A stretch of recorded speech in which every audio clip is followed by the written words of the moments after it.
RSRDC का toll road है जे हनुमानगढ़ से सूरतगढ़। इसके हालात आपको आज दिखाएंगे कि क्या हैं हालात, और जहां तक सुविधाओं की बात है वह भी हम जांचेंगे कि कौन कौन सी सुविधाएं इस टोल प्लाजा के द्वारा दी गई हैं। तो चलते हैं इस रोड पर, देखते हैं आज इसके क्या हैं हालात।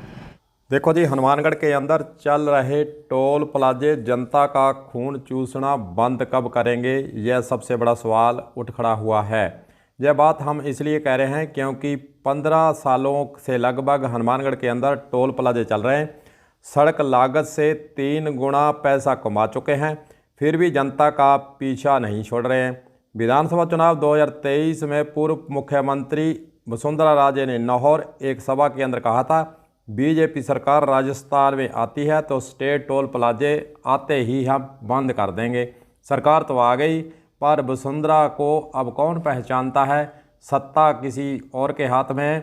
बीजेपी ने वादा तो लाहौर के अंदर कर लिया था, लेकिन अभी तक वादा भूलकर बैठी है। टोल प्लाजे स्टेट के लगातार हनुमानगढ़ के अंदर चल रहे हैं।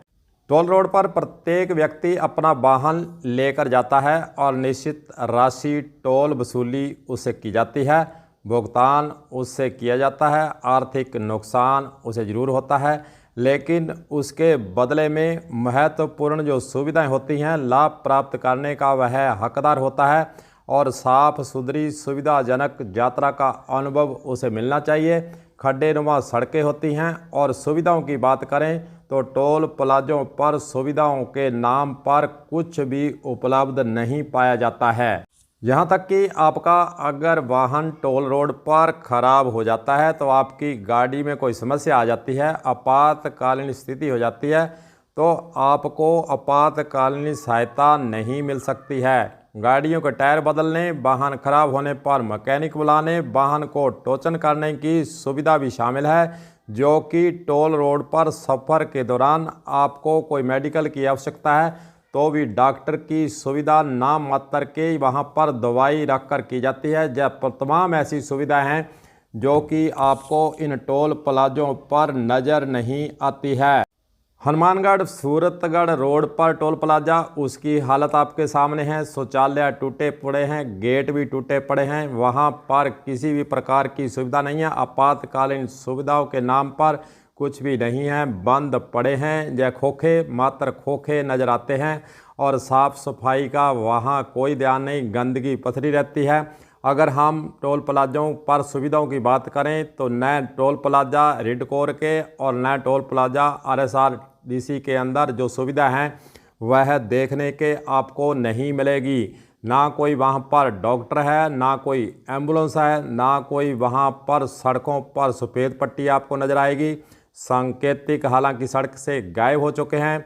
ना कोई क्रेन है, कर्मचारियों की वर्दी कोई नहीं पहनता है, ना कर्मचारियों के पुलिस वेरिफिकेशन आपको वहां पर देखेंगे। शौचालय की उचित व्यवस्था भी नहीं है, पीने का पानी की सुविधा नहीं है, और सड़कों पर जो पेड़ काटे गए थे, जब सड़क बनाई जाती है तो वन विभाग के साथ MOU होता है, और जितने पेड़ काटे जाते हैं उसकी एवज में 3 गुना पौधे लगाने होते हैं।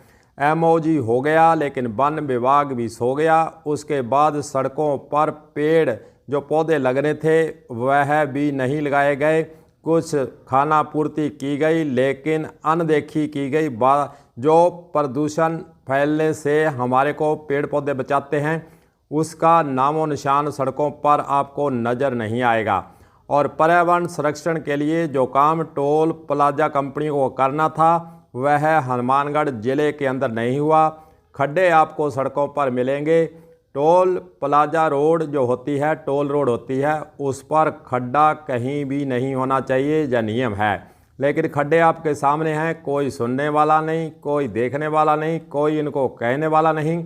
बस चारों तरफ जनता से लूट मचा रखी है, और लूटना इनका रोज़ का काम है, और टोल वसूली जारी है। लेकिन सुविधा के नाम पर कुछ भी वहां आपको नज़र नहीं आएगा।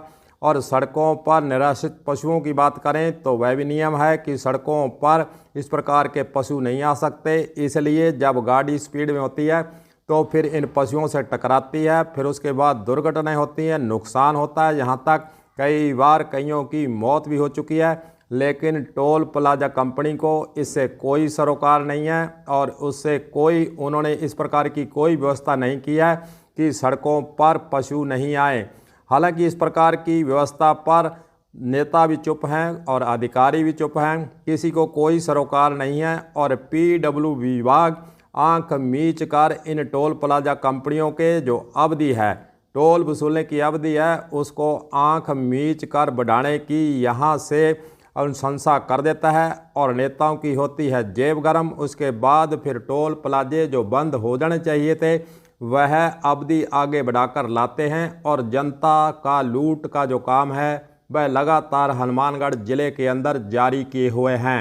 हनुमानगढ़ ज़िले की चाहे RSR DC की सड़कें हो, चाहे रेड कोर की सड़कें हों, यहाँ पर इनकी हालात के बारे में अधिकारियों को पता होते हुए भी वे अनजान बने बैठे रहते हैं। हालांकि जिस सब डिवीज़न के अंतर्गत यह सड़कें आती हैं वहाँ के SDM को इन टोल नाकों की और सड़कों के रख रखाव के बारे में जाँच करनी होती है, लेकिन न SDM, न तहसीलदार, न कोई PWD का अधिकारी इन सड़कों की ओर नज़र दौड़ाकर देखता है। यहाँ से गुजरते ज़रूर हैं, लेकिन शायद इनको जो टूटी सड़कें, खड्डे नुमा सड़कें और जो टोल कंपनियों के द्वारा सुविधा दी जानी चाहिए वह इन्हें नज़र शायद नहीं आती हैं। गुजरते तो इन सड़कों से हैं, लेकिन मजाल है कि वह रुककर इन टोल प्लाजों की जांच करें और इन सड़कों को देखें और जो सुविधाएं टोल प्लाजों पर होनी चाहिए उसके बारे में किसी टोल प्लाजे तक को नोटिस तक नहीं देते हैं। और इसी प्रकार यह खेल हनुमानगढ़ ज़िले के अंदर चल रहा है। जनता ने बार बार मांग भी की है कि इन टोल प्लाजों से हमारा जो है अहित हो रहा है, हमारे साथ लूट हो रही है, इससे हमारा पीछा छुड़वाइए, लेकिन कोई भी नेता इस मांग को उठाकर आगे विधानसभा तक भी लेकर नहीं गया है।